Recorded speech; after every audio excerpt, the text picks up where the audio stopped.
está tentando gravar. Bom, então, senhores, a gente vai entrar no item 2.3.2 das notas de aula, tópico 2. Tópico 2 da nota de aula, 2.3.2, isso está na página 4.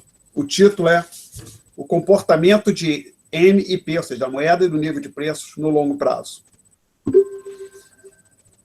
Bom, então, eu vou...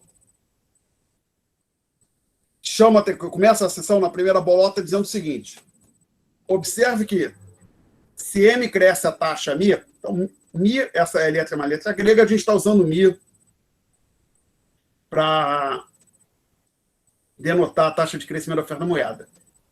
E observe que o Mi está ali sem subscrito. Então a ideia é que esse Mi, deveria ter sido deixado mais claro na frase, ali na redação das notas de aula, é que o M cresce a todo período da taxa Mi, ou seja, o M está crescendo a uma taxa que não varia no tempo. A gente está denotando por Mi. Então, no longo prazo, o PI, que é a taxa de inflação, vai ser igual a Mi. Então, o que a gente está dizendo aqui é o seguinte: se a oferta de moeda cresce a cada período da taxa Mi, então, no longo prazo, você tem a inflação igual àquela taxa Mi. Bom, aí no segundo travessão eu digo o seguinte: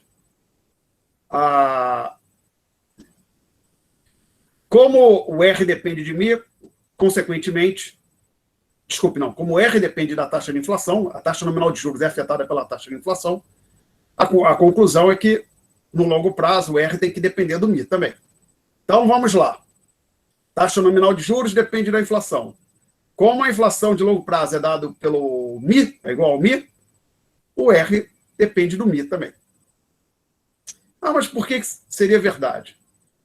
Como se assume que R e Y são constantes no longo prazo, a justificativa, a igualdade implica o resultado em questão. O que diabo você está falando, Alexandre? Vamos lá. A igualdade eu pulei. A igualdade está escrita nas notas de aula, vou colocá-la, se tudo correr como planejado, aqui no quase. Mas antes eu tenho que apresentar. Compartilhar uma janela. Eu quero o Share an Application Window. Ele está me mostrando 3 aqui. Eu vou dar um cancel. Ele justamente não mostrou a application, o programa que eu quero compartilhar. A Window. Não, o Autodesk não está aparecendo. Deixa eu colocá-lo de novo. Cancel. Reiniciá-lo, vamos ver se ele aparece aí. Agora. Present now, a Window. Agora ele apareceu. Ok, share. Ok. Então, apareceu para os senhores um quadro? Um quadro... Sim. Obrigado. Apareceu. Senhores, até agora, inclusive para eu saber, eu poderia ter olhado isso no vídeo no YouTube, os vídeos que estão no YouTube, mas confesso para os senhores que eu não...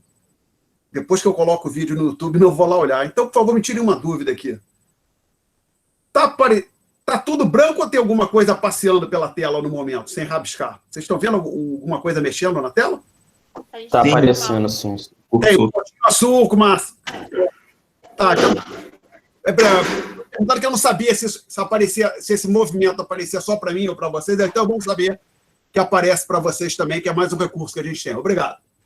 Então, vamos lá. O meu objetivo aqui no momento é reproduzir a igualdade que aparece ali nas notas de aula. Essa aqui, M subscrito T dividido por P de T, P subscrito T igual a L de R Y. Então, a ideia aqui é o seguinte: no longo prazo, o PIB é igual ao produto potencial, também às vezes chamado taxa natural de produção, tá? Eu vou colocar uma barra sempre para lembrar que está fixo. Eu estou pedindo aqui para os senhores no momento que assumo que esse R está fixo, a taxa nominal de juros. Então, como essas duas variáveis, o R e o Y, estão fixos, o lado direito da igualdade é constante. Mas se o lado direito da igualdade é constante, o lado esquerdo também é constante. Então, senhores, nós acabamos de concluir que esta fração aqui, que eu marquei em vermelho, ela é constante no longo prazo.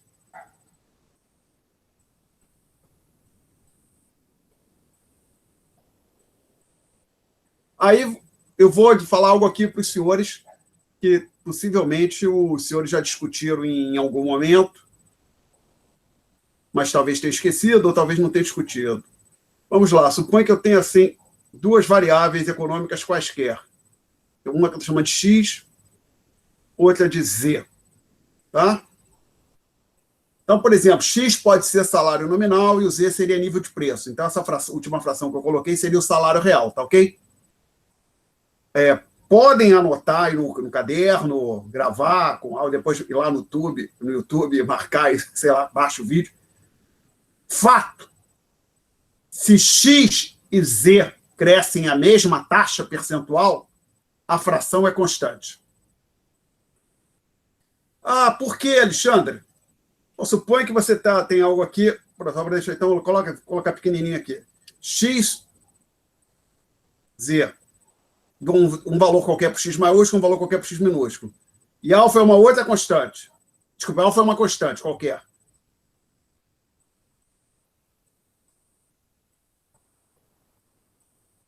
Vocês concordam com a última igualdade que eu escrevi? Alfa é diferente de zero, tá? Então, claramente, você pode cancelar os alfa, você tem que x sobre z igual a x sobre z. Então, observe o seguinte, você tem um valor x, tem um valor z. Multiplica x e z por uma mesma constante, 1 mais a taxa de crescimento, você vai obter, reavaliar a fração que você estava analisando, você vai obter o mesmo valor para a fração. Ok? O quadro ainda está aí para os senhores ou sumiu? Está aparecendo. Tá bom. Eu bati aqui no fio, ele fez um barulho de conectar, desconectar o USB. Pensei que tivesse desconectado. Isso aqui é com uma conexão USB. Desculpe, senhores. Bom, então, o ponto é, se as duas variáveis, se o numerador e o denominador crescem a mesma taxa ao longo do tempo, a fração permanece constante. Inclusive, aí tem o seguinte, se o numerador cresce a uma taxa maior que o denominador, a fração tende a crescer, a fração cresce efetivamente. E se o numerador cresce a uma taxa menor que o denominador, a fração decai. E, fato, os senhores já usaram isso várias vezes. Os senhores sabem, por exemplo, se o salário nominal cresceu 10% e a taxa de inflação foi 10%, o que aconteceu com o salário real? Nada, permaneceu constante. Se o salário nominal cresceu 5%, a inflação foi de 10%, há uma queda no salário real. Se o salário nominal cresce 20%, a inflação é de 10%, o salário real cresce. Então, os senhores já sabem disso. Então, o que a gente vai usar, o que eu estou aqui dizendo é o seguinte, agora voltando para as notas de aula propriamente dito. O lado direito da igualdade, que está lá em cima do quadro branco, é constante. Logo, o lado esquerdo é constante. Mas, na hora que eu digo que a fração do lado esquerdo é constante, a minha conclusão é que ambos, o M e o P, têm que crescer a mesma taxa. Então, eu sei, MP crescem a mesma taxa percentual, mas o M cresce a taxa Mi, o que tem que acontecer com o P? Vai crescer a taxa Mi também. Ok? Então, vamos lá, recapitulando. Se você está numa situação um equilíbrio de longo prazo, onde o produto é constante, a taxa nominal de juros é constante, e a taxa de crescimento da oferta de moeda também é igual a uma constante, no caso Mi, o preço anda juntinho com o nível de preço cresce a mesma taxa que o M. A taxa Mi também. Perguntas até aqui? Não? Então vou apagar esse quadro. Se eu conseguir, vamos lá. Consegui apagar. E aí eu vou falar da evidência empírica. Vamos ver. Evidência empírica, ou seja, vamos olhar para alguns dados. Eu digo o seguinte, no mundo real, a relação de longo prazo, Mi sobre Pi, não deve se verificar com exatidão. Por quê, Alexandre? Olha, vamos recapitular aqui. Isso aqui vem. Toda a discussão está vindo dessa igualdade aqui. Estamos usando isso o tempo inteiro. Ora, mas no mundo real, a função L, a função demanda por moeda, ela não é necessariamente estável. A expressão do L pode mudar. Por quê? você pode ter mudanças tecnológicas. Cartão de débito. Eu não sei se algum dos senhores lembra, possivelmente não. Existiu uma época no passado que não existia cartão de débito. Eu me lembro disso. Cartão de crédito era uma coisa, aqui no Brasil, pouco comum. Cartão de débito surgiu depois do cartão de crédito. Então, eu me lembro que quando eu tive a minha primeira conta em banco, eu usava cheque, só usava cheque. Cartão de débito era difícil. Tá? Não era muito comum, não. E não tinha aceitação que tem hoje. Hoje você vai na padaria, compra um pão francês, R$2, você pode pagar cartão de débito ou cartão de crédito, seja lá o que for. Antigamente era mais difícil. Você, para poucos lugares, aceitava o cartão. Então, você tinha que andar você tinha que carregar mais moedas. Aí, se você definir moeda como M1, você tinha que andar com talão de cheque e ter moeda na conta. Ou então andar com mais moeda em espécie. Então, quando surgem essas novidades, cartão de débito ou cartão de crédito, a sua necessidade de carregar moeda em espécie muda. Isso impacta a demanda por moedas, esteja você falando em M1 ou demanda por moeda espécie propriamente dita. Tá? Outro ponto também. Aqui na discussão, eu estou, no quase branco, eu estou dizendo que o Y é constante. Mas, na maior parte dos países do mundo, o Y tende a crescer no longo prazo. O PIB tem uma trajetória de crescimento, tem uma tendência de crescimento. Então, isso também impacta a discussão, porque eu assumi que o Y é constante. No mundo real, o Y no longo prazo, assumi que o Y é constante no longo prazo. Mas é sabido que no mundo real, o PIB de todos os países tende a crescer. Isso impactaria a nossa discussão também. Teria que mudar o argumento, a gente vai falar um pouco sobre isso mais à frente. Então, o que eu listei aqui? Os motivos. Outra coisa, o MI não é constante. O MI varia ao longo do tempo. Ele pode, por exemplo, a oferta de moeda crescer em média 1% ao mês, mas tem um mês que ela cresce 2%, tem outro mês que ela fica estável, outro mês ela cresce 0,5%, outro mês ela cresce 1,5% e assim vai. Então, o MI não é constante, existem mudanças no PIB, ou seja, eu listei ali um delta Y, existem mudanças tecnológicas que impactam a função de demanda por moeda, tem choque de oferta, choque de petróleo, questão agora, a pandemia e etc. Mas eu vou tentar fazer o seguinte, vou tentar comparar a nossa afirmativa de que o M e o P crescem a mesma taxa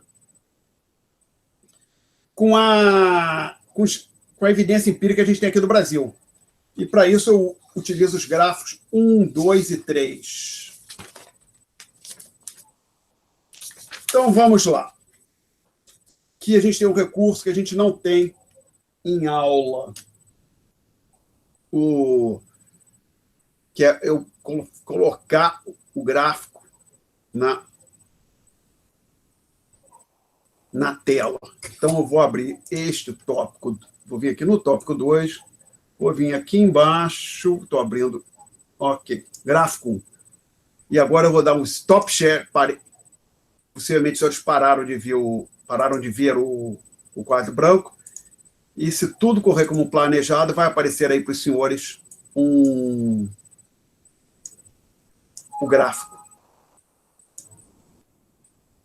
Apareceu o gráfico para os senhores? Sim, do IPCA. Tá. Então, tem nas notas de aula também. Tem o IPCA, a linha cheia é IPCA.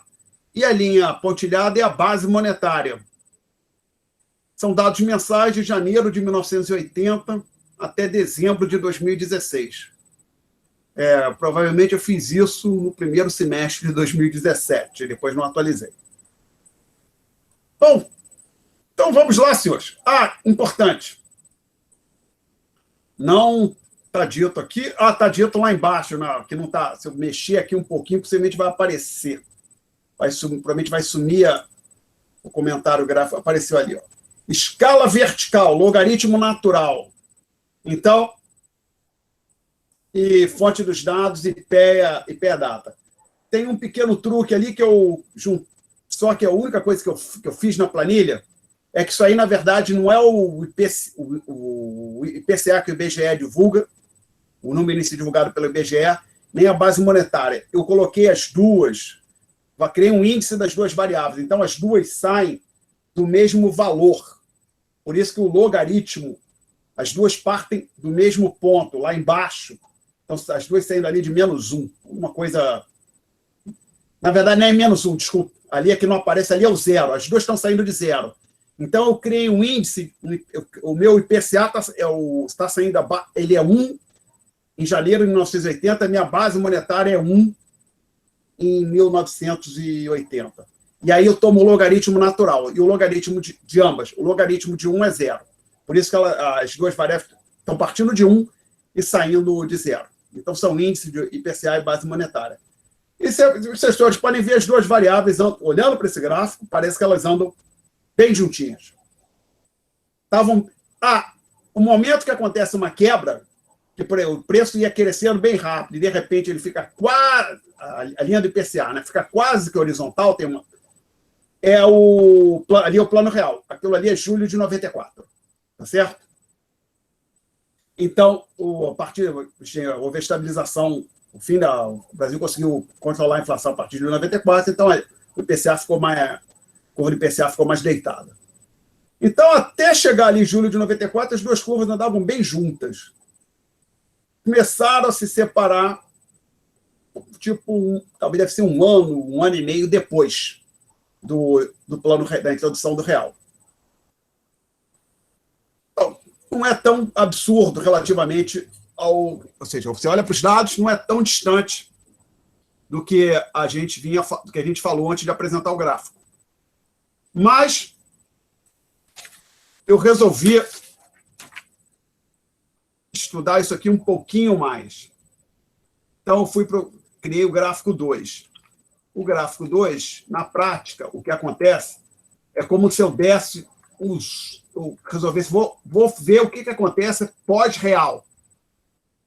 Então, o gráfico 2, eu tirei também janeiro no real foi 94. Aí eu botei a partir de janeiro de 95. E para ver o que acontecia com as duas variáveis, como se eu desse um zoom num pedaço daquele outro gráfico, né?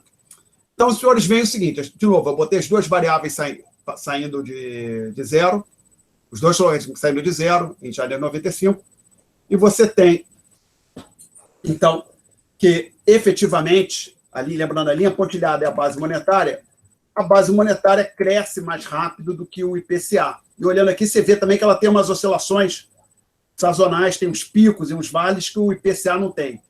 Então, isso, inclusive, deixa claro, não é toda e qualquer mudança na base monetária que vai gerar uma mudança da mesma magnitude no nível de preço. Então, o que será que está acontecendo? Então, eu primeiro fiz uma explicação bem simples Perdão, antes de apresentar os gráficos, eu fiz algumas considerações, disse que no longo prazo o M e o P deveriam crescer, o M e o P crescer a mesma taxa, e quando você olha para cá, não estão crescendo a mesma taxa. Como é que você sabe disso, Alexandre? Que como as variáveis estão em logaritmo natural, a inclinação de cada curva é a sua taxa de crescimento, é uma propriedade dos logaritmos. Se você plota o logaritmo natural, você pega uma variável qualquer, coloca o logaritmo natural, faz o gráfico do logaritmo natural dessa variável, a inclinação da curva é a taxa de crescimento te dá a taxa de crescimento da variável em questão. Então, o que acontece é que a curva que descreve a base monetária, a linha pontilhada, ela tem uma inclinação mais rápida, maior, ela cresce mais rápido do que o IPCA, claramente.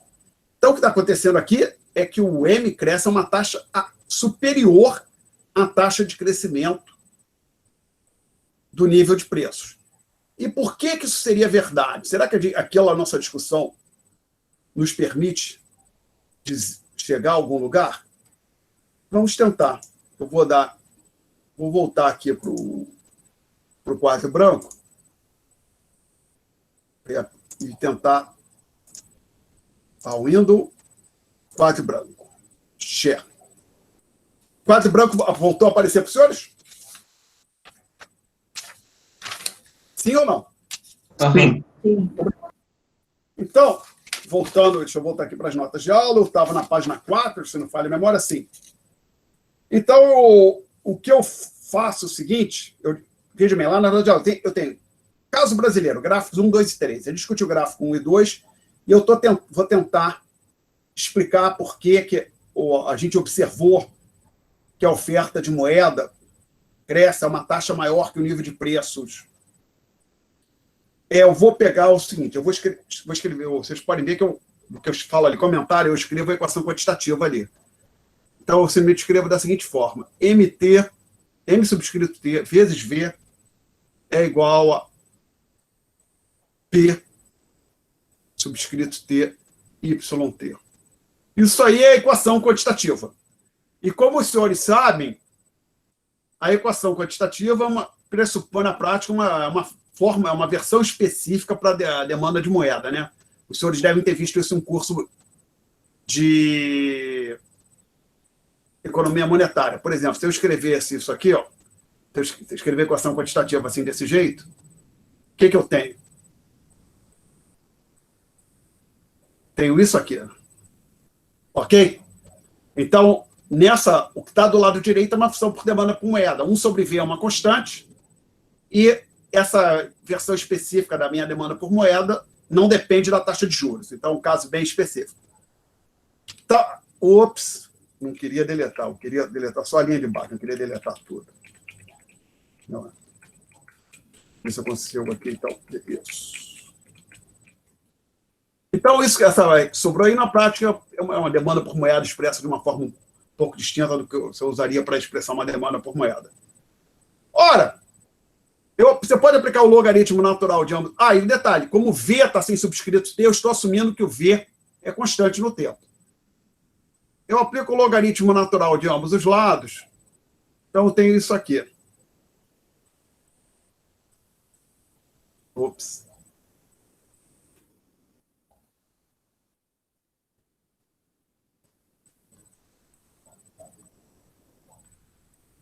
E aí eu resolvo, entre aspas, para o P de pato, para o logaritmo natural do P de pato. Essa última igualdade que eu vou escrever aqui aparece lá nas notas de aula direitinho.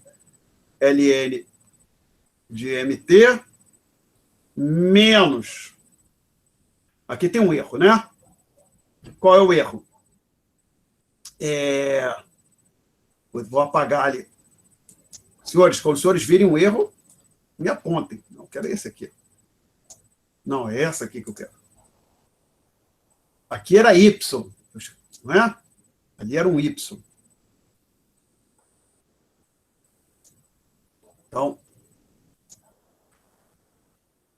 Então aqui, ops, se conseguir botar a caneta. Então é Y subscrito T. Ou o Y com ponto distante T, peço desculpa por isso. Mas dá para entender. Então ln de mt, aí como é que eu coloquei? Menos ln de YT mais ln de V. Desse jeito que está nas notas de aula. Então, aqui já deixa claro. Suponha, então, senhores, que aí se eu fizesse algo parecido com o que a gente já fez aqui, por exemplo, eu escrevesse aqui embaixo, ln de pt menos 1, como vale para todo o tempo, eu poderia escrever ln de mt menos 1 menos ln de yt menos 1 mais ln de v. Aí eu tomo a diferença entre as duas desigualdades. O que eu ia ter aqui? A gente já falou, a variação do logaritmo natural de uma variável qualquer é a sua própria taxa de variação. Então, aqui a gente teria a taxa de inflação. A gente falou isso, acho que é a aula passada. Aqui a gente teria o chamado μ. Aqui nós teríamos algo que eu vou, por falta de notação melhor, permito-me escrever assim. Variação percentual do y. Tá legal?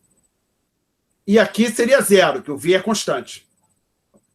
Ora, então, o que é essa equação quantitativa? Isso aqui já está dizendo. Olha, na verdade, o que deveria acontecer para este tipo específico de demanda por moeda, para essa demanda por moeda específica que a gente colocou aqui, a conclusão não é que a inflação é igual ao MI no longo prazo. A conclusão é que a inflação é igual ao MI menos a taxa de crescimento do produto. Então, aquela diferença... Agora eu vou voltar para o gráfico... Peço desculpa... Voltar para o PDF que eu estava exibindo. Vamos lá, eu vou minimizar isso aqui. Stop sharing. Agora apresentar, voltar a compartilhar. Agora voltar para o PDF. Share. O PDF apareceu de novo? Sim. Foi. Obrigado. Então, talvez essa diferença que você tem entre as duas curvas, o fato de uma estar ou seja, uma ter uma taxa de crescimento maior, uma variável ter uma taxa de crescimento maior que a outra, ou seja, olhando para o gráfico, a curva pontilhada tem uma inclinação maior que a curva cheia, talvez seja decorrente do crescimento do PIB brasileiro. Pode ser isso. Aí, talvez seja. Aí, só um comentário. Eu disse que eu estava assumindo um formato bem específico para a demanda por moeda. Depois eu digo, eu poderia ter assumido então, desculpe. Eu coloco aquela equação ln de PT igual a ln de MT menos ln de YT mais ln de V, aí eu digo embaixo. Observe que assumimos um formato bem específico para a demanda por moeda, ou seja, equação quantitativa. Por exemplo, se eu falar que o MT igual àquela expressão que está ali, MT igual a P vezes K, entre parênteses que o K é uma função do R, tá?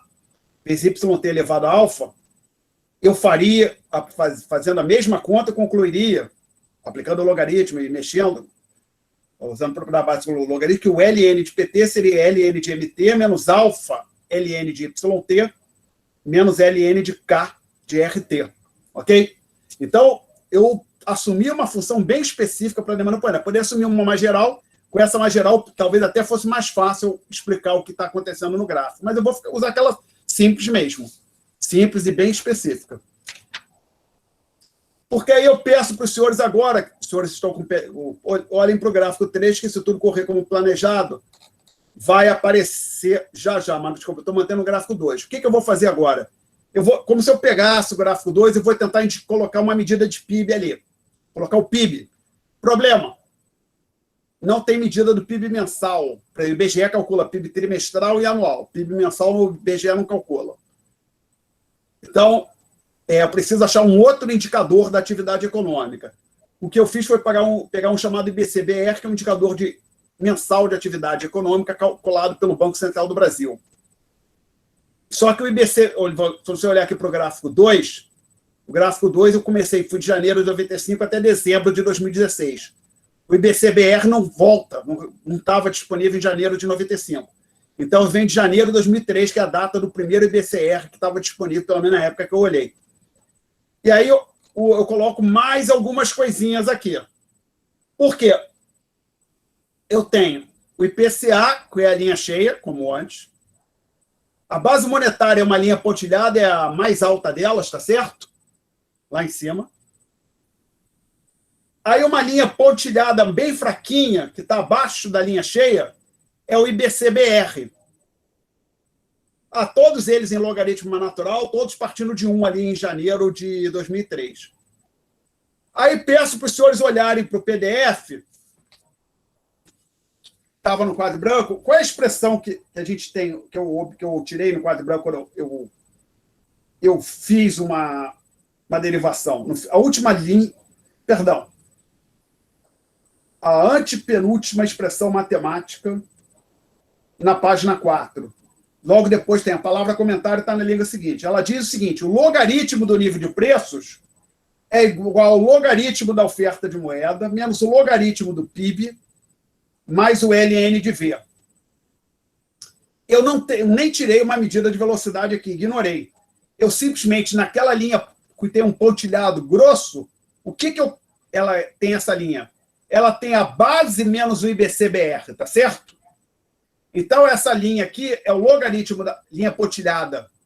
Um pontilhado grosso, que está logo acima da linha do IPCA, ela é exatamente aquela diferença ln de MT menos ln de YT. Agora vocês observam que agora essa linha ela começou por baixo da linha cheia, foi para cima, mas fica bem mais próximo da linha cheia, que é a linha do IPCA, do que a linha da base monetária, tá certo? Então, o que eu estou dizendo é o seguinte, se você faz um esforço, usa um pouco de teoria econômica, você vai ver que aquelas discrepâncias que tinha entre o comportamento do nível de preços e o comportamento da oferta de moeda no longo prazo não é tão absurdo assim. Que a ideia é que no longo prazo a inflação é igual à taxa de crescimento da oferta de moeda é uma aproximação. Você está simplificando, assumindo, por exemplo, que o PIB é constante, que no mundo real o PIB não é constante. Quando você leva esse fato em conta e você olha para os dados, aí a discrepância que existia entre a teoria e os dados diminui. Antes, o problema era que a linha cheia, que é a linha do IPCA, estava relativamente mais afastada, da linha pontilhada da base monetária. Mas o fato é que você tem que olhar para a diferença entre base monetária e o indicador de atividade econômica. O indicador base monetária e atividade econômica fica bem mais próximo do IPCA do que a própria base monetária. Perguntas? Não? Professor, Oi. qual é a consequência disso? Tipo, agora que está acima e parece que vai aumentar. Desculpe, vamos lá. Consequência no mundo real, para o que a gente vai fazer aqui em sala. Não, no mundo real mesmo. Tipo, a consequência no mundo real, meu caro, é que, ao contrário do que dizem algumas pessoas, tem um negócio insano que se chama teoria monetária moderna, que surgiu recentemente. Bem ruim isso, uma coisa horrorosa. A consequência é que, como disse o Milton Friedman, a inflação é, em todo e qualquer lugar, um fenômeno monetário. Óbvio, veja bem, não é ideia, como eu acabei de falar aqui, você olha para o gráfico, não é que o Banco Central coloca mais R$1. O Banco Central expandiu a oferta monetária em R$1. O nível de preço vai ter que subir. Não é isso, não é 1 para 1, instantâneo, em segundo. No longo prazo, as duas variáveis andam juntas. No Brasil, nos Estados Unidos, no Reino Unido, na Argentina, não existiu ainda fenômeno de inflação que não fosse alimentado pela oferta de moeda. É isso. Então, o determinante principal do nível de preços é a oferta de moeda. Ainda pode haver, não é impossível, inflação. Eu prefiro dizer assim, qual é a sua definição de inflação? Pensar assim, o que é o fenômeno inflacionário para você? Gera muita confusão, que, por exemplo, supõe um mundo que não tem inflação nenhuma. Vamos pensar, não tem inflação. Mas faz sentido pensar vamos falar que não tem inflação, que é um mundo onde os preços são sempre constantes? Não, porque ele sabe, um dia vai ter, por exemplo, um choque agrícola e o preço do tomate vai subir. Então, o preço do tomate aumenta, enquanto os outros preços não sobem. Então, não é que você está tendo, pode pensar assim, não é uma coisa de colocar assim, é mudança em preço relativo. Outra coisa é a mudança subir, é uma ascensão generalizada no nível de preço. Então, mesmo que você não tenha uma ascensão generalizada no nível de preço, ou seja, não há inflação, você vai ter mudanças de preço relativo acontecendo continuamente, porque tem choques agrícolas, choques tecnológicos, pessoas descobrem, o ser humano descobre coisas novas. Antes não existia celular, agora passou a existir. Então, algumas coisas surgem, novos bens, outros bens que eram produzidos no passado simplesmente desaparecem porque ninguém mais quer. A economia está sempre mudando. Então, isso tem impacto sobre os preços relativos. Não dá por que assumir que os preços relativos vão ser estáveis, mesmo que não exista o fenômeno da inflação, ou seja, da ascensão generalizada do nível de preço. Mas uma ascensão generalizada de todos os preços, duradoura, que dure vários anos, sempre foi acompanhado pela expansão da oferta de moeda. Você não vai achar, até onde eu não acredito que você ache um exemplo, olha, teve aqui, olha, o nível de preço subiu por 10 anos e a oferta de moeda não subiu naquele país. Isso não acontece. Se você achar, pode desconfiar, é mais provável que os dados estejam errados. Bom, aí essa é a primeira coisa. É uma coisa que... Agora, aí eu cheguei a falar, tal teoria monetária moderna. Uau! Outro dia eu ouvi falar nisso. O problema é o seguinte, nem tudo que é moderno, primeiro, nem tudo que é moderno é bom, pode ser pior do que o que já existia, né? Evidentemente, nós sabemos disso. por exemplo, o Covid-19 é algo relativamente moderno e não é muito legal, né? Não me parece... Então, a ideia de que nem tudo que é moderno é melhor, superior, é verdade. Segundo ponto, não necessariamente é moderno, que eu fui até dar uma olhada rápida muito rápida no que era, e me parece que seja tão moderno assim. Então, os senhores vieram estudar economia. Talvez não seja uma coisa muito agradável de estudar, talvez. Eu gostei muito, no seguinte sentido, quando eu comecei a estudar economia, que eu aprendia coisas, quando eu comecei a aprender economia, estava na graduação, como os senhores estão agora, eu comecei a aprender coisas que me permitiam entender o que estava acontecendo no mundo lá fora. Quando eu fui estudar economia, para mim era o seguinte, entrei na faculdade pensando assim, existem pessoas malvadas no mundo e tudo de ruim que existe no mundo é por causa dessas pessoas malvadas, que não querem ajudar as pessoas, por exemplo, os pobres. Então, assim, para mim, como é que a gente resolve a pobreza? Muito simples, o governo imprime dinheiro. Eu achava, antes de entrar na faculdade, imprime dinheiro e dá para as pessoas. Pronto, todo mundo ficou rico. Uau! São fácil. Aí comecei a aprender um pouco e, não é tão simples. Na verdade, é exatamente o oposto do que eu pensava. Por exemplo, lembra a primeira vez que um professor cruzou o gráfico de curva de oferta e demanda na minha mão, eu olhei, uau! Mas então, quer dizer que o preço está subindo aqui no Brasil, que na época de inflação alta, né? Na verdade, eu entrei na faculdade no ano do plano cruzado. E não é... E o que está acontecendo aqui, o que está acontecendo, quer dizer, até... Eu entrei em 86. Até no começo de 86 houve um congelamento generalizado de preço. Aí ficaram falando, acabou a inflação, acabou a inflação. Aí eu entrei na faculdade e aquele professor que dava aula de introdução à economia, não acabou nada. Isso é uma farsa, isso não vai dar certo. Daqui a pouco esse congelamento vai dar com os burros na água, vai ter desabastecimento, os preços vão explodir, a inflação vai voltar. Eu me lembro que uma vez, ele falou isso alguma vez em sala, mas ele não falava assim, me lembro que eu estava no primeiro semestre, ou no segundo, eu não me lembro exatamente, primeiro semestre, eu fui procurar o professor no final da aula para tirar dúvida, eu me lembro que eu cheguei e perguntei para ele, mas vem cá, professor, se tudo isso que o senhor está falando está correto, me parece que a consequência disso que o senhor está ensinando para a gente é que quando acabar o congelamento, o governo falar que não tem mais congelamento de preços, liberar os preços, a inflação vai voltar, não é isso? Aí ele olhou para mim, claro que sim, meu filho, vai voltar, lógico.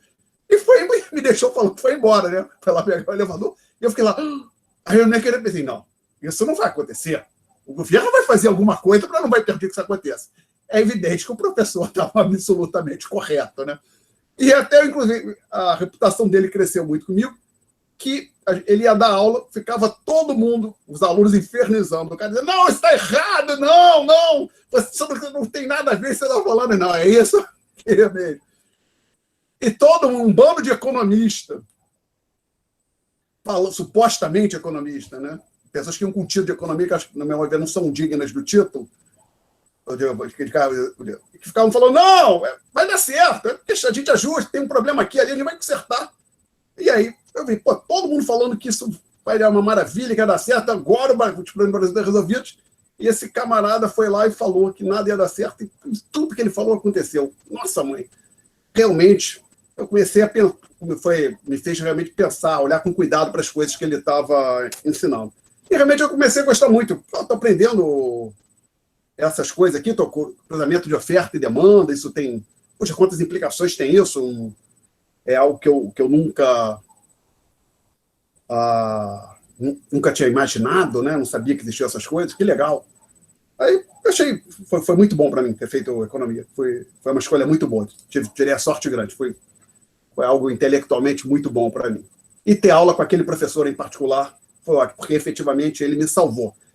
Porque eu cheguei lá na faculdade, tinha um bando de professores falando exatamente aquilo que eu pensava antes de entrar na faculdade. Ele era o único que falava o oposto. E ele estava certo. Porque se não fosse por ele, eu teria continuado pensando as baboseiras que eu pensava antes. Ele realmente me salvou, literalmente.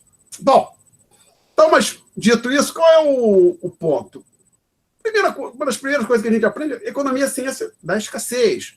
Economia existe como área de estudo porque, vis-à-vis os nossos desejos, os recursos que a sociedade possui são limitados.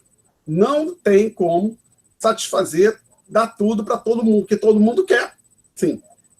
Você pode ter tudo que você... Nossa, tem muita coisa que eu ia querer, não ia faltar, mas não vai ter para todo mundo. Não tem. Até porque, inclusive, às vezes, as pessoas podem ter aspirações que não são de natureza econômica. Por exemplo, o João que quer namorar, o menino lá, o Joãozinho quer namorar a Maria, quer pegar a mão da Maria na hora do recreio, e a Maria não vai deixar. Não quer pegar a mão do João. Pronto, tá bom. Não é só... Isso não é uma questão puramente, ou não é uma questão econômica. Então, tem, basicamente, na realidade, o ser humano é que ele tem aspirações e não vai conseguir realizar todas, sejam elas econômicas ou de outra natureza. E então, a economia existe para estudar, com uma área de estudo, porque existe essa questão de recursos escassos vis-à-vis os nossos desejos. E, infelizmente, algumas pessoas na área de economia, estudantes, tentam agir como... Não, peraí, não é bem assim, o recurso não é escasso. Por exemplo, tem déficit na Previdência. Não é bem assim, não tem um déficit na Previdência. Uau! A pessoa não diz que não tem escassez, mas sempre assim, olha, tem o que está faltando, você diz, tem déficit na Previdência, ou seja, há uma falta de recursos para aquele objetivo, pagamento de pensões, aposentadoria, etc. Não tem falta de recursos. Uau! Aí você vai... tem um problema fiscal. Não há problema fiscal. É impressionante. Mas o fato é que existe esse problema fiscal. E a grande novidade, que é a tal da teoria monetária moderna, é que a ideia é o seguinte, que os governos podem simplesmente se financiar emitindo moeda sem problema nenhum. Sai emitindo moeda. E o governo vai se financiar. O governo quer alguma coisa, ele financia emitindo moeda. Então, o governo não está diante de um problema de escassez de recursos. Ele pode simplesmente emitir moeda, e, segundo eles podem fazer isso enquanto tiver... Não tem impacto sobre a inflação enquanto tiver desemprego, enquanto tiver desemprego, tem espaço para o governo continuar fazendo isso. Que a expansão monetária só vai ter impacto sobre a inflação, sobre a inflação, se a economia estiver operando a plena capacidade já, não tiver... Me parece meio estranho. Pensa, por exemplo, no caso dos Estados Unidos.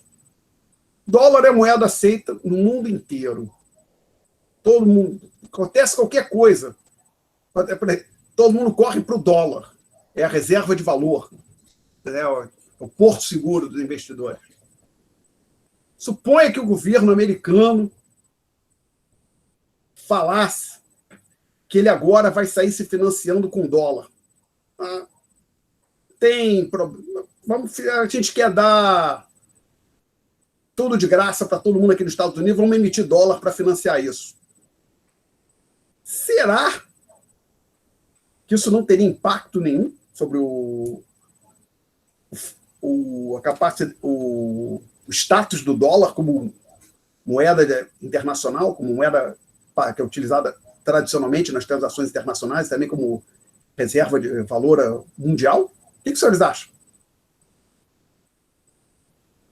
O que os senhores acham? Ninguém tem uma opinião sobre isso? Tem algum aluno ainda aí? Eu estou falando sozinho. Não, professor, estou aqui. Estamos aqui. Então, vamos lá. Estamos aqui. Se alguém não quiser falar, digita no chat só. A minha pergunta é, suponha que o governo americano resolvesse falar que ele vai financiar... O governo americano tem vários programas aqui de obras, expansão das Forças Armadas, ao invés de ter 10 porta-aviões, o governo, sei lá se são 10, agora é na fase de 10. Ao invés de ter 10 porta-aviões, vamos ter 30 porta-aviões, vamos financiar tudo com emissão de moeda. Será que isso não afetaria o status do dólar como moeda de reserva internacional? O fato de você chegar na Colômbia, o dólar ser aceito, você chega no Panamá, o dólar é aceito, em Cuba, o dólar é aceito, talvez até na Coreia do Norte o dólar seja aceito. Será que se o governo americano dizer, não, vou emitir dólar que nem um louco aqui, isso não teria impacto nenhum? Olha, um aluno falou, acho que a moeda seria desvalorizada. Obrigado, Olavo. Outro também, o Felipe, teria. Precisa adotar dinheiro à inflação. Então, assim, eu chamo de... Parece, olha, não tem como. Que se não tivesse, meu cara, se fosse possível, possivelmente nós não estaríamos aqui, que a economia não seria uma área de estudo. Então, esse que chamo de moderno monetário teoria, um pouco que... Já te respondo, Chayane. Essa chamada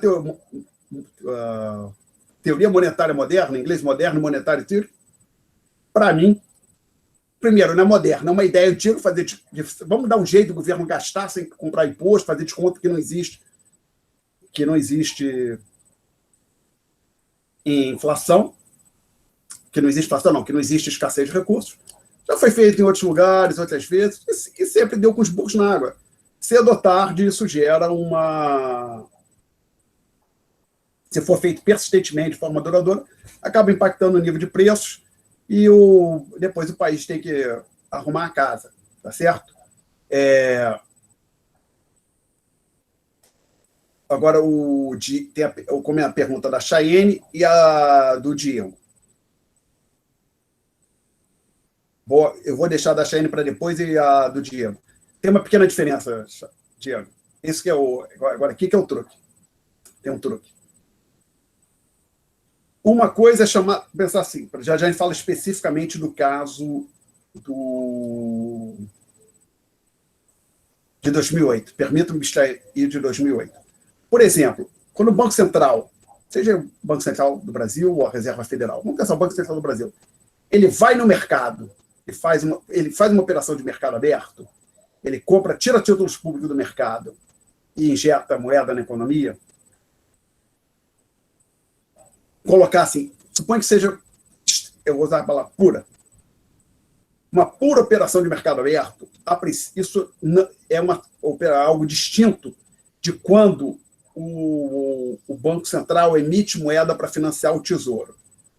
O truque que acontece, a complicação que surge é o seguinte, é que o banco, para pensar assim, pode imaginar o que aconteceria no mundo, muito antigamente. Até o seguinte, bancos centrais são entidades relativamente recentes, pode imaginar até que não existisse Banco Central. No caso do Brasil, o Banco Central foi criado na década com o regime militar, né? Vamos supor que ainda tem Banco Central. Um belo dia, que são entidades separadas. Tesouro, que faz os gastos do governo, paga funcionário, contrata obras, essas coisas, e o Banco Central. O Banco Central, o Tesouro está com um déficit fiscal, ele vira para o Banco Central e diz, Banco Central, estou sem dinheiro, quero pagar umas contas, me dá algumas cédulas. E seria como se o Banco Central rodasse uma maquininha de produzir dinheiro e entregasse o dinheiro para o Banco Central. Para o Banco Central, não, para o Tesouro. O Banco Central roda a maquininha, produz dinheiro, caso aqui no Brasil é a Casa da Moeda que faz. Hoje o Brasil importa, mas também. O Banco Central tem sua fábrica de cédulas, imprime o dinheiro, entrega para o Tesouro sair gastando. Essa é a versão caricata, porque não funciona exatamente assim. O que acontece é o seguinte, o Tesouro emite títulos e o Banco Central compra esses títulos e fica com os chamados títulos, fica com os títulos em carteira. Inclusive, se você for pegar o balanço contábil do Banco Central do Brasil, você vai achar lá títulos do Tesouro ou títulos públicos em poder do Banco Central no ativo do Banco Central. Então, o que acontece na prática não é simplesmente o Tesouro, Banco Central, eu estou aqui com déficit, imprime moeda para cobrir os meus gastos. Não. O que acontece é que o Banco Central, o Tesouro, faz uma emissão de títulos, o Tesouro compra aquele título e na praia não dá o dinheiro, é que o Tesouro tem uma conta como se fosse uma conta corrente no Banco Central. Então, basicamente, o Tesouro entrega os títulos, o Tesouro entrega títulos públicos para o Banco Central, e o Banco Central ele aumenta o saldo do Tesouro na sua conta, na conta que o Tesouro tem junto ao Banco Central para o Tesouro poder movimentar. Então, você pode interpretar aqui como se funcionasse assim. O Tesouro entrega um pacote de títulos para o Banco Central, que entrega uma sacolinha de dinheiro para o Tesouro gastar. Pode pensar no free resolve, é como se fosse isso. Então, essa emissão monetária, esse jeito que eu estou falando, para financiar os gastos, como construção de novas universidades, novos hospitais, novas rodovias, pagamento de funcionário público, esse é um tipo de expansão monetária. Expansão para financiar gastos. Ou seja, expansão monetária para financiar um déficit. É um tipo. O outro é para uma expansão só associada à operação de mercado aberto, que veja que como operação de mercado aberto, pura, como eu tinha falado antes, é simplesmente que, por um motivo qualquer, porque um Banco Central quer injetar dinheiro na economia, ele compra títulos que estavam em poder do setor privado e o Tesouro não tem nada a ver com isso. O Tesouro pode até ter um mega superávit. O Tesouro está lá um mega superávit, um bom superávit fiscal, mas o Banco Central resolve ir no mercado, tirar títulos do setor, retirar títulos da economia do setor privado e entrega moeda para o setor privado, porque não é físico, né, mas faz um registro contábil, as pessoas passam a ter mais dinheiro nas suas contas, as empresas também. Então, isso é algo diferente. Então, a chamada teoria monetária moderna, ela é uma tentativa de justificar que o governo se financie emitindo moeda, que o Tesouro se financie emitindo moeda. É uma coisa diferente da crise de 2018. O que aconteceu em 2018 é que a Reserva Federal Americana e vários outros bancos centrais saíram comprando títulos que estavam em poder do setor privado para injetar moeda na economia. Mas o intuito não era financiar déficit fiscal, era injetar moeda na economia, era algo diferente, tá certo? Então, não é exatamente a mesma coisa. São coisas distintas. Eu respondi a sua pergunta, Diego? Eu não esqueci da sua pergunta, Chayane, desculpe. Diego, a sua pergunta respondida? Não, então, mas essa compra de títulos, ela não representaria também uma expansão monetária da mesma forma que fosse para tentar suprir déficit público? Repetidamente, indefinidamente, possivelmente lá na frente iria... Possivelmente, mas aí eu tenho que pensar um pouco. Você só pensar que, veja bem, que quando financia déficit público, basicamente você tem um tesouro indo efetuar gastos adicionais, construir mais rodovia, pagar mais funcionários, aumentar o salário dos servidores públicos, contratar mais servidor público, que diabo seja. Esse, a princípio, você está vendo uma mudança na carteira dos investidores privados. Tá? O financiamento por meio de emissão de moeda dos gastos do setor do governo, esse é inflacionário. O outro, eu não diria que não é. Porque eu estou pensando, se eu falasse que não, isso nunca vai impactar a inflação, eu estaria cometendo uma coisa perigosa. Que imagina, então, o seguinte, que de repente, que se eu falasse que sim, o Banco Central daqui a pouco podia comprar até imóvel, não sei, comprar todos os prédios que existem no Brasil, emitindo, basicamente, dando moeda para as pessoas. Isso não impactaria a inflação. Eu não diria isso, né? Tá certo? Então, assim, ele tem um espaço, o Banco Central tem espaço para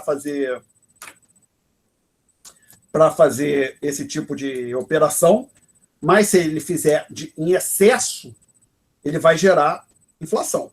Agora, o que é em excesso? Aí depende efetivamente da situação da economia. Tá? Ali em 2008, a ideia era tentar impedir que a recessão se exacerbasse. Tinha mais uma questão ali também, que não é muito falada. Ao contrário do que se fala, na crise da década de 30, isso é bem detalhado no livro História Monetária dos Estados Unidos, de autoria do Milton Friedman com Anna Schwartzman, a Reserva Federal Americana atuou de forma contra a oferta de moeda durante a Grande Depressão. Teve quebradeira bancária, foi um caos. Então, mal começou a crise de 2008, uma das preocupações da Reserva Federal era não cometer o equívoco de 2000, não, da década de 30, da Grande Depressão, de 1930, 29, 30, 31, assim vai. Então, a política monetária foi expansionista em na crise de 2008 e os anos seguiram a 2008. Em 29 foi o contrário, houve um erro. Então, inclusive, a ideia era garantir, minimizar a chance de ter banco quebrando, né? Para não ter quebradeira de banco.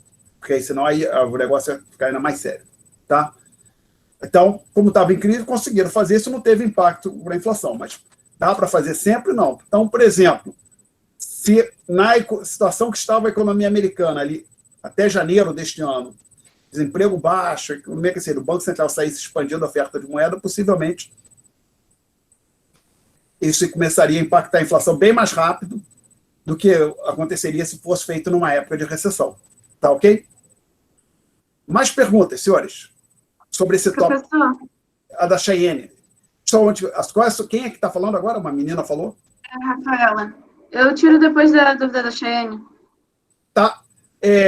Aí a Cheyenne perguntou, isso é mais ou menos o que a gente estaria vendo agora, não?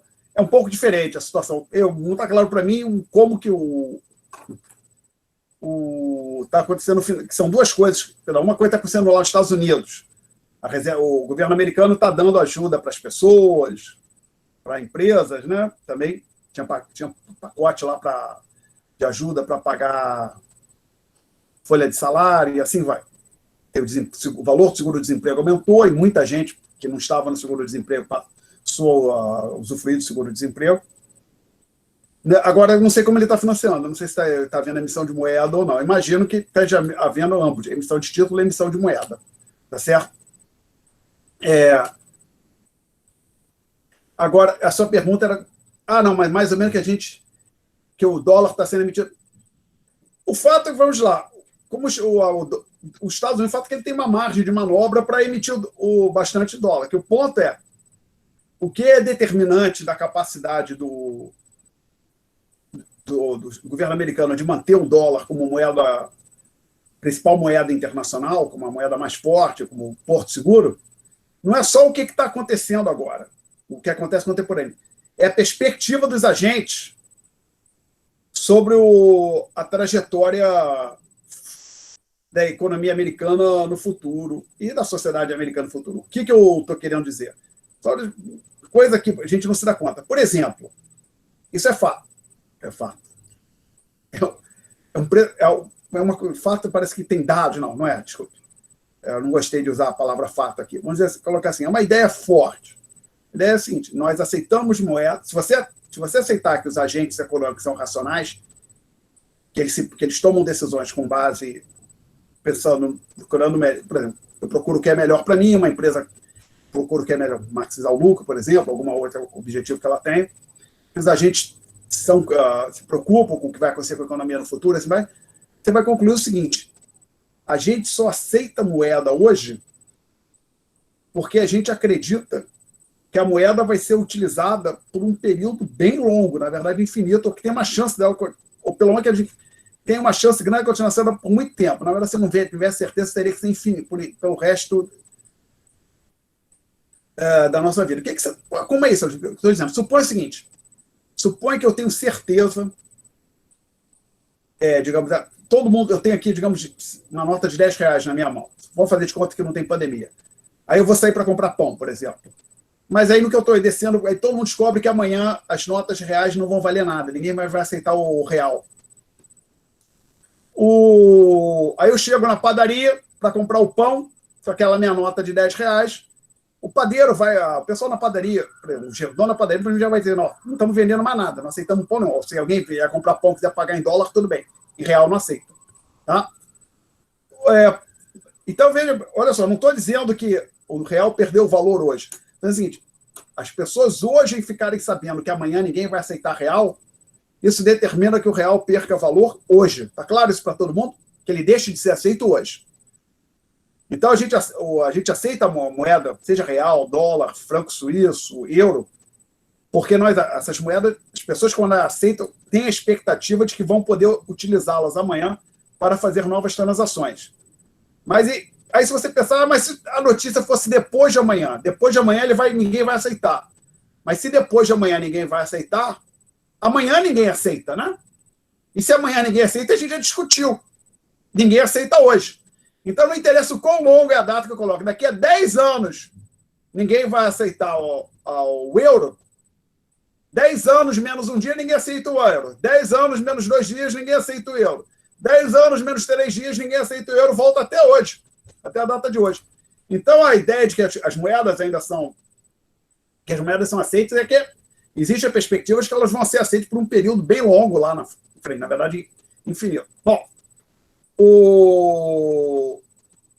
isso nos traz aqui, voltando agora por causa do dólar.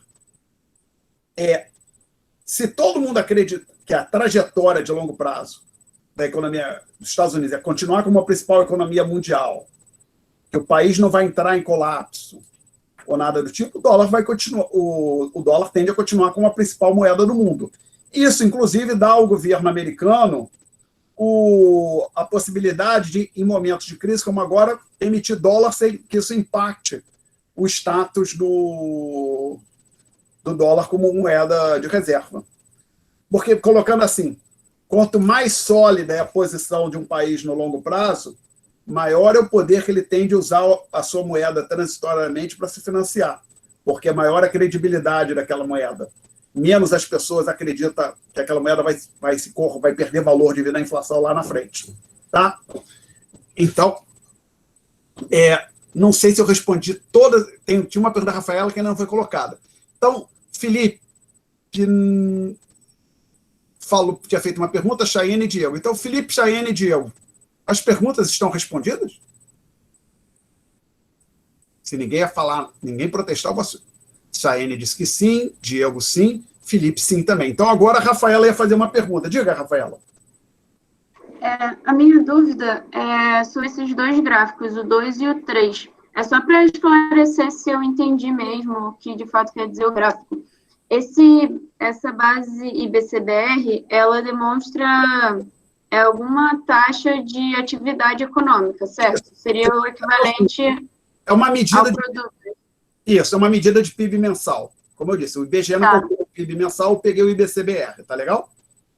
E aí o que mostra esses gráficos é que, apesar da taxa de inflação não crescer a exatamente a mesma taxa da expansão da base monetária, elas têm uma taxa parecida, e a inclinação é mais ou menos a mesma, é isso? Não. Você passou bem próximo, mas eu não diria que você falou parecida, não é bem isso, vamos lá. Mas você está próximo, então vamos recapitular aqui. Deixa eu ver o que eu estou exibindo para vocês aí na tela, o PDF, né? Não é isso? Isso, é o gráfico 3 que está na tela, agora o 2. Tá, vamos lá. Vamos voltar. O gráfico 1, a gente trouxe aqui o presidente do gráfico 1 falou, até 94, que foi quando houve aquela quebra ali, que é a mudança de comportamento das duas curvas, que eram quase que, tinha uma inclinação considerável, ficaram quase que horizontais, e ali julho de 94, plano real. As duas andavam bem juntas, depois começaram a separar. Aí eu vim aqui, eu dei como se desse um zoom no período pós-real, no gráfico 2. Aí olha, parece que, lembrando, a inclinação de cada curva dá a taxa de crescimento dela. Então, a inclinação da linha cheia, na prática, é a taxa de inflação, a inclinação da linha pontilhada é a taxa de crescimento da oferta de moeda. Então, parece que a oferta de moeda cresce muito mais cresce, mas tem uma taxa de crescimento maior que o do nível de preços. E que não era o que a gente tinha falado. E quando eu cheguei a falar, olha, aqui no longo prazo, PI é igual a MI, ou seja, taxa de inflação é igual a taxa de crescimento da oferta de moeda. E a gente olha para o gráfico, não é o caso. Aí eu fiz umas contas e disse, olha, o problema é que naquela discussão, quando eu disse que π era igual a μ, eu assumi que o y é constante. Por exemplo, se você assumir que a demanda de moeda é dada pela equação quantitativa, você faz algum esforço, você vai ver que, na verdade, uma álgebrazinha, que o nível de preços ele segue a taxa de crescimento. O logaritmo do nível de preços é igual ao logaritmo do N menos o logaritmo do PIB. Aí eu coloquei aqui uma medida de PIB. Então, o que a gente tem aqui? Linha cheia, IPCA. Linha pontilhada lá em cima é a base monetária. Linha pontilhada fraquinha abaixo da linha cheia é o IBCBR. E a linha pontilhada com pontilhado grosso é a diferença entre logaritmo de M e logaritmo do IBCBR. Então, aquela diferença, logaritmo de M menos logaritmo de Y, essa linha com pontilhado grosso. E essa fica bem mais próxima do que a linha cheia, que é a linha do nível de preço, do que a linha da base monetária, tá certo? Então, a minha ideia é o seguinte: se você fizer um esforço um esforço teórico para interpretar o que está acontecendo com os dados, você vai ver que a teoria econômica não fica tão distante assim. Eu fiz uma coisa rápida aqui. Basicamente, a demanda por moeda é a mais simples possível. Inclusive, ela nem é afetada pela taxa nominal de juros. Eu poderia agora, supõe que eu leve em conta que a taxa nominal de juros está oscilando. O que acontece aqui? Assim vai. Poderia colocar mais coisas, mais complicadores ali, tá certo? Então, assim, frigir dos ovos. A gente vai estar assumindo aqui na disciplina que no longo prazo o P segue o M, porque o Y vai ser constante no longo prazo, mas convém lembrar que não é isso, né? E, efetivamente, essa discrepância que existe entre a trajetória do P e do M, você vê que, quando você leva em conta que existe também o crescimento do produto, a discrepância já não é tão forte, a diferença não é tão forte, né? É menor do que a gente parecia a uma primeira vista, ok? Respondi, Rafaela? Sim, então, na verdade, a gente vê que na prática a inflação não é estritamente monetária, né? Porque ela tem que considerar também a atividade real, né? Para chegar no seu valor, ou não. Se você quiser dizer que depende do taxa de crescimento do Y, sim. Então, quando o Milton Friedman ele falou que a inflação é sempre, em todo lugar, um fenômeno monetário, e tem essa frase, o que eu disse aqui é o seguinte: fenômeno de inflação persistente, duradoura, ainda mais de inflação muito elevada, sempre teve combustível da oferta de moeda. Inclusive, o interessante aqui, que, por exemplo, se você voltar para o gráfico 1, que olha, aqui parecia não haver diferença antes do plano real, concorda? Eram bem juntinhas as duas curvas, concorda? Sim. Ali o ponto é o seguinte, que o ponto é, quando a inflação a taxa de oferta de moeda cresce 2%, digamos, a oferta de moeda cresce 5%, o PIB cresce 2%, a inflação é 3%, aquele 2% de crescimento do PIB faz diferença. Mas quando a oferta de moeda cresce 100%, a inflação é 99% ou 101%, 2%, 1% do PIB é irrelevante na discussão. De ordem, a magnitude dele é irrelevante, entendeu? Então, particularmente para a inflação muito alta, aí realmente o que acaba governando é a taxa de crescimento da oferta de moeda. Você pode ver isso aqui nesse gráfico, no gráfico 1, inclusive, tá? Basicamente, que ali, na época, período, por exemplo, antes do plano Collor, em fevereiro de 89, a inflação chegou a 89%, por cá, foi em 1989, a inflação foi de 89% no ano, bateu próximo de 90%, no ano não, falei errado, 89% ao mês. Antes do plano real, a inflação já estava em 40% ao mês, ali em junho de 94, maio, junho de 94, tá? Hoje, aqui no Brasil, está abaixo de 10% ao ano, tá? Então, as taxas de inflação no Brasil eram bem altas antes do plano real, tá? Então, digamos, para uma inflação, entre aspas, comum, né, dentro da meta, assim, mais ou menos,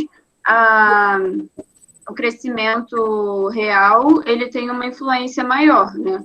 Porque quando ele fala que é estritamente monetária, pelo que eu interpretei, pelo que eu entendi, seria, por exemplo, na hiperinflação, a expansão monetária é tão grande que o crescimento do PIB não faz tanta diferença, porque a inflação basicamente, você está falando de uma variável crescendo 1000%, outra crescendo a 1010%, e o PIB lá com 1% ao ano. Esse 1% é de pouca relevância na discussão, tá? Tá bom, obrigada. Nada. Aí tinha um comentário aqui do Luiz Eduardo Rodrigues no chat. A expansão da segunda MT, uma expansão de crédito, uma mediosidade não geraria problemas, certo? Mas essa expansão de crédito não é um dos próprios fatores que poderia gerar essa ociosidade, uma vez geraria sinais equivocados para investidores. Luiz Eduardo, bom ponto, meu caro. Acho que você está a caminho de fazer inimigos no mundo. Ok? Mas um bom ponto. E eu não seria um desses inimigos. Tá? Vamos lá. O o problema que tem é o seguinte. Obrigado. Eu não diria assim, geraria sinais equivocados, um sinal, não diria equivocado, claro. Veja, olha, o problema disso tudo, um dos problemas na hora que o governo começa, em qualquer lugar do mundo, a se financiar com a emissão de moeda, já aconteceu aqui no Brasil, é difícil depois parar. Por quê? A gente está vendo, agora ali a gente falou da reforma administrativa na aula passada, que tinha ido, eu disse que era uma coisa importante, então depois eu vi, parece que a reforma administrativa é só para o executivo, né? Para o judiciário e o legislativo, a proposta enviada não mexe no judiciário e no legislativo, né? Eu acho que idealmente mexeria em todos eles. Bom, então o problema de tudo isso é depois você conseguir fazer o ajuste. Então, vamos pensar assim, o governo cria alguns programas, a economia está em situação ociosa, vamos criar aqui alguns programas e vamos nos financiar com expansão de moeda, que isso não vai ter impacto na inflação. Vamos assumir que seja verdade. Aí, quando sair, acabou a capacidade ociosa. Está lá, a economia plenamente aquecida. O que faz com aqueles programas? Corta assim e acabou? Alguém lembra? Não vou dizer que é impossível, hein? Não vou dizer que é impossível. Alguém lembra que no Brasil, algum momento que um gasto público foi cortado assim, tchuf, acabou? E não teve disputa, não teve confusão?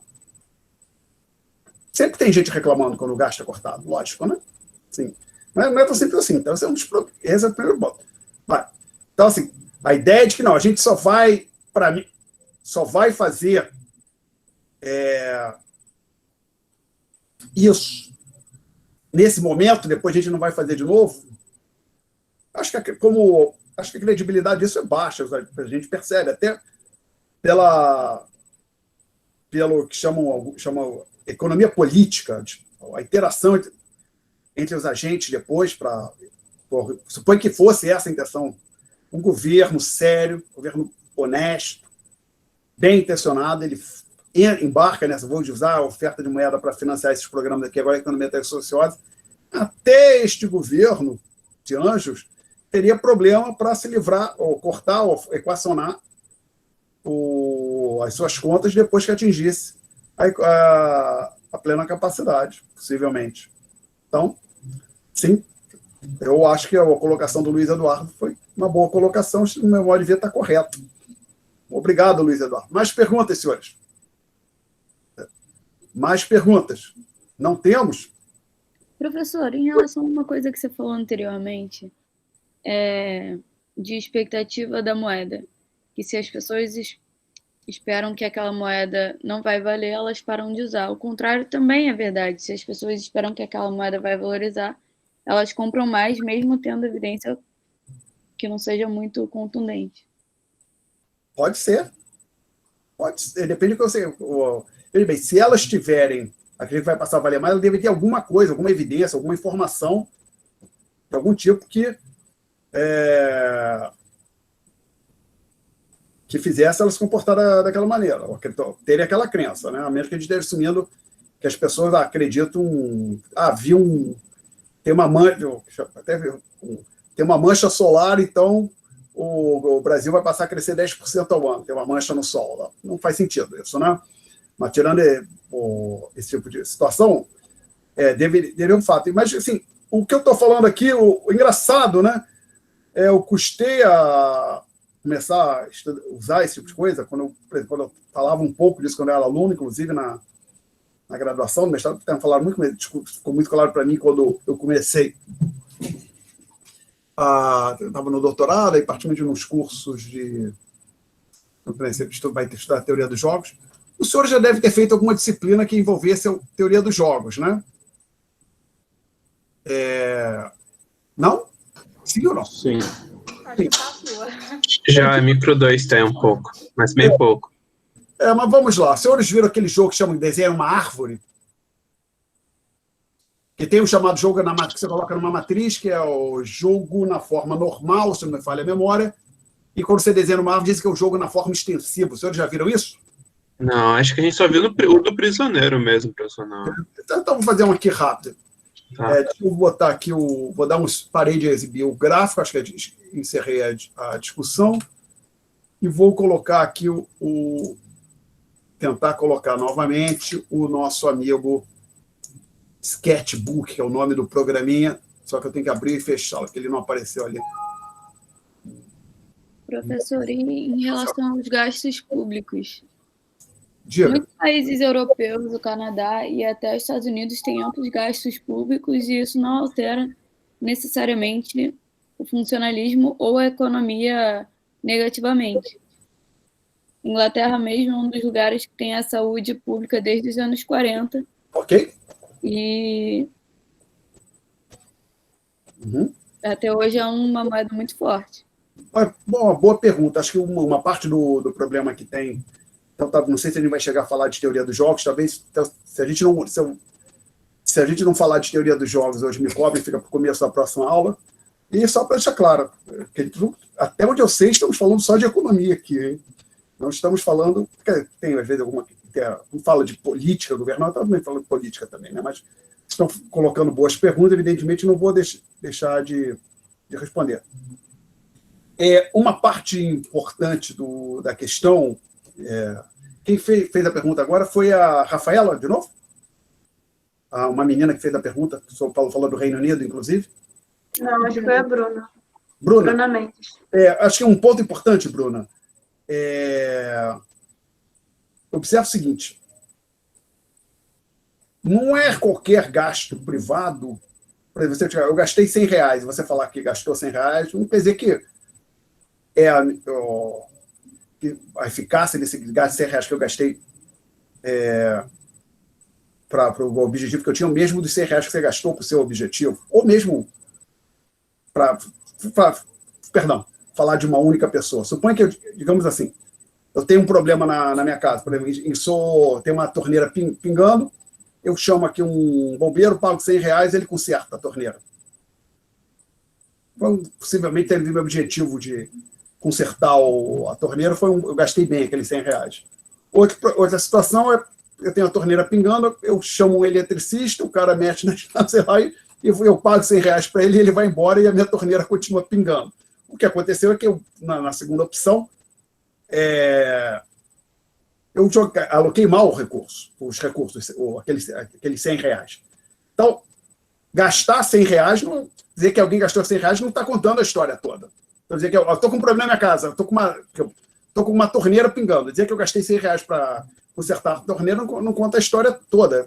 Eu gastei da melhor maneira, por exemplo, trouxe aqui na minha residência um bombeiro, ou trouxe um advogado, um outro professor universitário como eu, que não sabe mexer com torneira. Aí, tem que levar esse tipo de coisa em conta. E um problema sério que tem no Brasil, nós temos aqui no Brasil, é uma ineficiência imensa, muito grande do setor público. Por exemplo, eu não olhei os dados, mas não duvido da correção das pessoas da correção desse dado, porque gente muito capaz, séria, repete essa informação, faz esse tipo de declaração. O Brasil, como percentagem do PIB, não gasta pouco com educação. O problema é que ele gasta mal. Assim, tá certo? O que isso quer dizer? Gasta até bastante. Oi? O Brasil gasta até bastante em educação, se comparar com muito país. Isso. O Brasil gasta com percentagem do PIB o padrão de países da OCDE. Então, assim, possivelmente, na América Latina é um dos que mais gasta com educação. Mas o diabo que a gente está lá na rabeira do PISA é que o dinheiro não está sendo bem usado. Então, assim, não é só você contratar professor. Tem que ter escola, ou às vezes contratar o professor das disciplinas corretas, ou seja lá qual for o problema. Veja bem, não é difícil imaginar muita maneira de você gastar o dinheiro que não vai gerar o resultado adequado. Aí, outro dia, também via uma declaração, não duvido ter correto. Por exemplo, o Brasil gasta com defesa o gasto de defesa no Brasil, uma parcela muito grande do gasto de defesa é com o pessoal, enquanto outros países que gastam Sabe? Tem gastos definidos no mesmo patamar ou até um pouco, no mesmo patamar que o Brasil, não gastam tanto com o pessoal, gastam mais relativamente mais, quando comparado ao Brasil, do que com armamentos. Então, assim, tem essa questão da eficiência dos gastos. E, para nossa infelicidade, o problema que tem é que vários, nos países mais envolvidos, mas aí não é só com o Brasil, mas com o Brasil é um dos piores nessa questão de ineficiência do gasto, é que esses países, o gasto é melhor. Eles gastam melhor, de forma mais eficaz para atingir o objetivo desejado. Então, por exemplo, eu não sei exatamente, mas, por exemplo, parece que cada deputado federal, são coisas assim, pode contratar, sei lá, 70 assessores, eu não sei se o número é esse, me desculpe. Alguém sabe? Alguém sabe? Não? Não. Mas parece uma coisa grande. Já vi, assim, então, por exemplo, a estrutura que um deputado federal tem no Brasil, possivelmente um deputado federal dos Estados Unidos não tem. Meu cara. Assim, você poder contratar, pagando um bom salário, contratar gente qualificada, é uma coisa maravilhosa. Então, assim, a estrutura que um deputado federal tem no Brasil, possivelmente um deputado federal dos Estados Unidos não tem. Na verdade, inclusive, eu vi uma coisa que me chamou a atenção, não sabia, anos depois que eu tinha saído dos Estados Unidos, que eu descobri que em vários estados nos Estados Unidos, o legislador estadual, que seria equivalente a deputado estadual aqui, não tem remuneração. É um trabalho voluntário.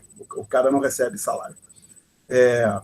Então, os gastos nos Estados Unidos, do setor público, são mais eficientes do que no Brasil. Não que lá seja perfeito, maravilhoso, tudo funciona bem. Aí a mesma coisa vai acontecer com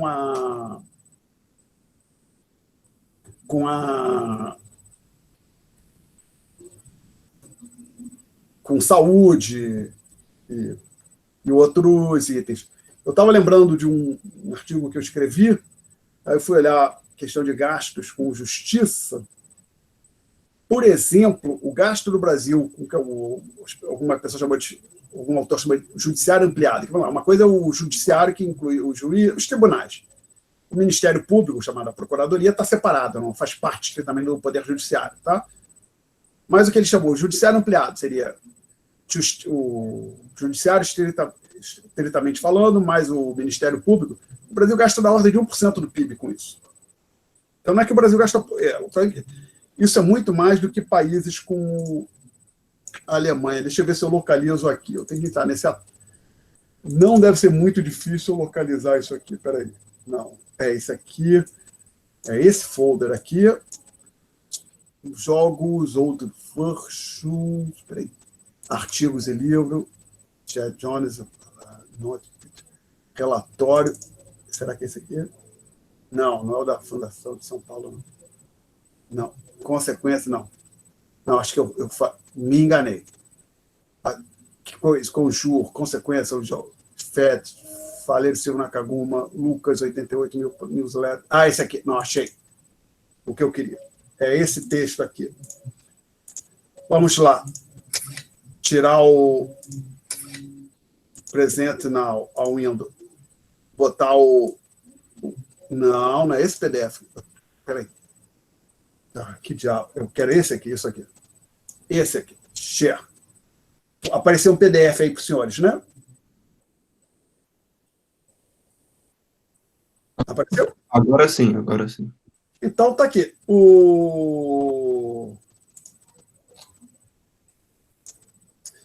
É um texto do senhor Luciano da Roz, que era professor da UFRGS, Federal, Universidade Federal do Rio Grande do Sul, e ele faz uma análise do custo da justiça. Então, esse texto aqui, ele tem algumas tabelas interessantes. Vamos torcer para eu conseguir localizar, não demorar muito. Então, por exemplo, número de magistrados por 1.000 habitantes. O Brasil tem mais que a Inglaterra. A Inglaterra tem 3,8 juízes por 1.000 habitantes. O Brasil tem mais que o Chile, porém tem menos que Colômbia e menos que a Alemanha, tem bastante. Né? Agora, aí a gente... Vamos ver aqui numa outra. Aqui. Aqui, ele coloca, estão vendo? Gráfico 5, despesas do sistema de justiça, que é aquilo, judiciário mais Ministério Público, se não me falha a minha memória, como percentagem do PIB para alguns países. Os senhores estão vendo ali? Sim ou não? Sim, sim. O Guilherme digitou assim, obrigado, desculpe, Guilherme. Então, França, 0,2% do PIB. Itália, Portugal, 0,37%, Brasil, 1,8% do PIB. Então, assim, eu não tenho dúvida que a justiça brasileira é muito pior do que a de qualquer um desses países. Então, a gente gasta muito mais como percentagem do PIB do que aqueles países, a gente tem o resultado que a gente conhece, infelizmente. Mas não é só na justiça, não é para falar mal do pessoal. Não, a gente tem esse problema na educação, em outros setores também. Então, uma parte do problema é que a gente gasta mal. E a outra questão... Então, veja bem, agora considere o seguinte exercício: 2 países que gastam, o governo se apropria de 30% do PIB. E não tem déficit, ele gasta 30% e arrecada 30%. Vamos simplificar. Então, não tem dívida, não tem déficit. Mas num país, o gasto é eficiente. No outro país, o gasto não entrega o resultado. Ou porque o dinheiro é desviado em corrupção, ou porque vai para penduricalho, para salário bem alto, seja lá o que for. Qual é o problema? É a mesma coisa? Não, claro que não é. O país onde o gasto é feito de forma mais eficaz vai estar numa situação muito melhor do que o outro país. Então, um dos problemas do Brasil não é só o déficit fiscal, mas é uma questão diferente. Uma coisa é o país se financiar, o setor público se financiar, não ter déficit. Essa é uma situação. Outro problema é ele gastar de forma eficiente. Então, o problema do Brasil é que ele não gasta de forma eficaz. Um dos problemas, ele não gasta de forma eficaz. Mas isso, essencialmente, não tem nada a ver com déficit. Na verdade, o Brasil tem um problema de desequilíbrio fiscal que tem que ser sanado. Se adotar, vai ter que ser sanado. Pode ser sanado ou com redução de gastos, ou com aumento de impostos, ou com uma combinação dessas duas coisas. Isso vai ter que acontecer. Mas o outro problema é a chamada eficácia dos gastos. No entendimento, a reforma administrativa tentaria lidar com essa questão também. Não sei se vai ser bem sucedido. Tenho minhas dúvidas. Não tenho muito otimismo nisso, não. Porque um dos problemas, a primeira, assim, para alguém que... Se a pessoa tem um problema, a primeira coisa para ela sanar o problema, ela identificar que ela tem um problema. Eu vou falando de uma pessoa, por exemplo, o alcoólatra, ele tem que... Eu sou alcoólatra. A pessoa, eu tenho um problema. Ou a pessoa que está com problema de saúde, eu tenho que lidar com isso. Até porque também já aconteceu comigo, não foi nada assim, mas, por exemplo, fui ao médico, o cara falou, cara, você tem que emagrecer. Perder peso, voltar a fazer ginástica, não pode ficar assim. Opa! Aceitei que eu tinha um problema e foi aí que a situação melhorou. Então, aceitar que tem um problema. E parte da situação, da questão aqui no Brasil, é que essas coisas não são discutidas, quase. Tem alguns economistas que falam de questões regulatórias, outras coisas, qualidade, tema de chave, discussão de qualidade do gasto, mas uma parte grande de pessoas importantes no aparato estatal, ministros do Supremo, chamado STJ, que é o segundo patamar, logo abaixo do STF, né? Possivelmente eles, no geral, não pensam assim, não. Eles devem achar que acho que eles acreditam que aquele trabalho que eles fazem lá é excepcional. Que a gente levar, vocês viram, foi notícia esses dias, né? Foi julgada a ação da Princesa Isabel no STF. Vocês viram isso? Vocês viram essa notícia? Não. Não, ninguém viu. Não fica sabendo, não. Então, para quem sabe, é simples, cara. Eu nem sabia que existe países que têm monarquia ainda, uma diferença entre o que é propriedade do indivíduo, do rei, da rainha, do imperador, dos príncipes, propriedade pessoal particular, e o que chama propriedade da coroa, tá certo? O que é da coroa é do Estado. Então, por exemplo, alguém poderia ter dado um presente para o Dom Pedro II, o Dom Pedro II recebeu. É dele, indivíduo, Pedro II, ou é uma propriedade da coroa? Então, quando a família real saiu daqui no Brasil, após com a República, a Princesa Isabel, acho que morava no Palácio Guanabara, que é hoje a sede do governo do Estado do Rio de Janeiro.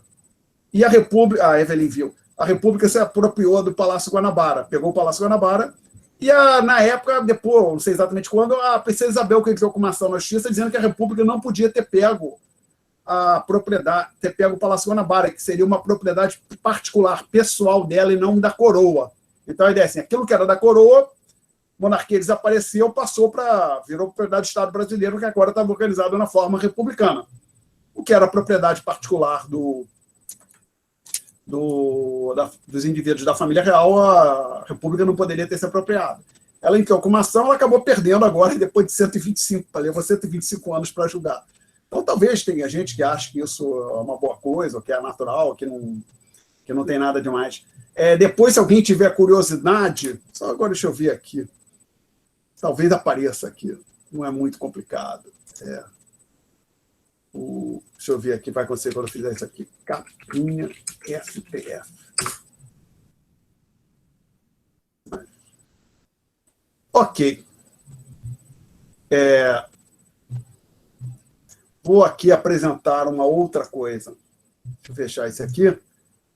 Eu vou parar só para entender que tipo de coisa que a gente gasta aqui também. Não é uma mera anedota, não é o ponto central, que o ponto central é que gasta demais. E mal, né? Se gastasse demais e gastasse bem, não era tão sério. O problema é gastar demais e gastar mal, como acontece aqui no Brasil.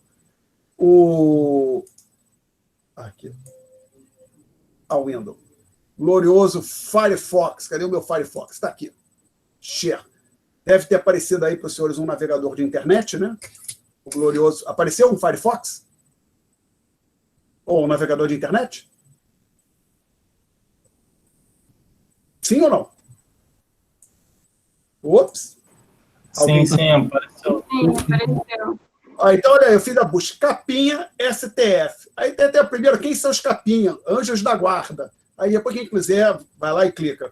Mas até eu já assisti algumas sessões do STF por televisão, que você entra, mas acho que essa foto aqui, que eu aumentei agora, são os capinhas. Basicamente é isso, meus caros. O que acontece é o seguinte, toda a sessão do STF, quando vai começar, os ministros entram e para cada ministro tem um cara desses, o ministro juiz, né? Cada juiz tem um cara desse atrás, que vai atrás, que puxa a cadeira e acerta a cadeira para o cara sentar. Eu não sei se colocar no YouTube o que vai acontecer. Vamos ver se eu botar aqui no YouTube. Rapidamente. Vamos ver. Capinha. STF. Ups, não, botei um R ali. Não deve. E parece que o pessoal ganha 12 mil reais. O gole pelotou. A vitamina não misturou. Vou tirar o som aqui, vamos ver. Vamos ver o que está acontecendo aqui. Alguém aqui está dizendo que eles ganham 12 mil reais. Já tinha visto que ele ganhava 10, 12 mil reais. Não, olha essa coisa aqui. Esse cara está falando, não sei se ele vai mostrar aqui, não. Tem que ver, basicamente, na seção do... colocar. Vou botar aqui, STF. Não, TV Justiça.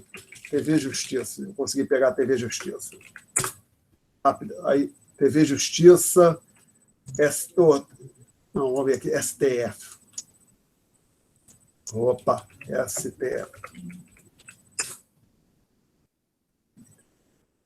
STF, canal oficial do Supremo Tribunal Federal. Vamos ver se eu tenho uma sessão ali. TV Justiça ao vivo, vídeos. Teria que ser um vídeo antigo, né? Que agora as sessões são virtuais. Pleno inquérito das fake news, 4, 5 planos de recomendações sobre o coronavírus, 6 em pleno. Incorporação. Abre judiciário, incorporação plena, incorporação de servidores. Vamos ver aqui. Nesse aqui, se vai botar no comecinho da sessão. Aqui já está em sessão. Já está em sessão. Peço desculpas, senhores. Realmente, se eu for ficar procurando, vai tomar muito tempo. O fato então, é que... o cara, para arrumar a cadeira do ministro, ele ganha 12 mil por mês? Parece que eu já tinha lido assim, uma fonte relativamente confiável, Globo, Folha de São Paulo, que era um salário na 10, 12 mil por mês. Tinha alguém ali no YouTube dizendo que era 12 mil. Agora, com confiável a fonte, eu não sei, mas é o pessoal relativamente... Por exemplo, se você fizer a busca no Google por salário de ascensorista do Senado, assessor do elevador, é coisa de 10, 12 mil por mês, coisa desse tipo. No Judiciário Legislativo, as funções que em outros setores, seja no executivo ou no setor privado, ganha muito pouco, ganha R$1.000, R$2.000 por mês, lá ganha 6, 7, 8, 9 mil. Então, é algo bem ineficiente. Então, assim, será que as pessoas realmente sabem, têm noção do quão ruim, quão sério é o problema brasileiro? Possivelmente não. Talvez elas achem que aquilo lá, que as coisas são, tá muito bom, é excelente, né? Então, infelizmente, não é... A gente tem vários problemas em várias dimensões, em vários pontos do setor público, infelizmente. Então, tem uma ineficiência muito grande. É uma pena. Assim, então, não é que não se aloca recursos. Se aloca até relativamente mais recursos, o país faz um esforço grande, mas o gasto não é utilizado da forma... os recursos não são alocados de uma forma eficaz. Tá? Aí alguém perguntou como faz para trabalhar lá. Rapaz, não sei, acho que é concurso. Agora, qual é o cargo, eu não sei. Tá? Então, perguntas, senhores. Então, na aula que vamos parar por aqui, eu vou interromper a gravação. É aqui que eu aperto? Não, é aqui. Stop. E a gente